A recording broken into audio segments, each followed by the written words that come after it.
ప్రియమిత్రులకు శుభోదయం. మనం ఇప్పుడు కంచర్ల గోపన్న రచించినటువంటి దాశరథి శతకం 38వ పద్యాన్ని చూస్తున్నాం.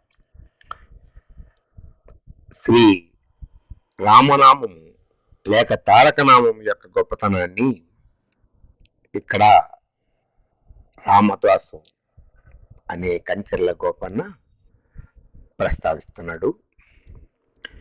ఘోర కృతంత వీరభట కోటికి గుండె దిగుల్ దరిద్రతాకార పిశాచ సంకరణ కార్య వినోది వికుంఠ మందిర ద్వార కవాట భేది నిజదాస జనావళికెల్ల ప్రొద్దు నీ తారక నామమెన్నుకొన దశరథి కరుణాపయోనిధి.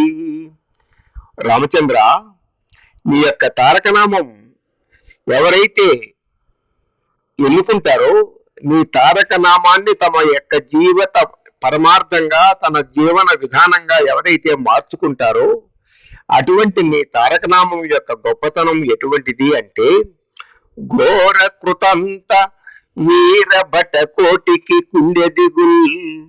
యమభటులకి నీ నామస్మరణ చేసేటటువంటి భక్తుడు అంటే గుండెలో దిగులు పుట్టి అక్కడికి వెళ్ళాలా మేము అని భయపడిపోతారు. దరిద్రతాకార పిశాచ సంహరణ కార్య వినోది. దరిద్రము అనేటటువంటి రూపంలో ఉన్నటువంటి పిశాచాలన్నింటినీ కూడా సంహరించగలిగినటువంటి గొప్ప కార్య నిమగ్నత దక్షత కలిగినటువంటిది. వికుంఠ మందిర ద్వార కవాట భేది. వైకుంఠ ద్వారాలు మూసి ఉన్నా కూడా రామనామము చేత వైకుంఠ ద్వారాలు తెరిపించి ఆ భక్తుడికి, రామ భక్తునికి శ్రీరామా అని ప్రార్థించినటువంటి వానికి, రామా నన్ను ఏలుకో అని అడిగిన వాడికి ఆ ద్వారాలను పగలకొట్టి లోపలికి ప్రవేశం కలిగిస్తావు వైకుంఠంలోకి. నిజదాస జనావళికెల్ల ప్రొద్దుని తారక నామమెన్నుకొన.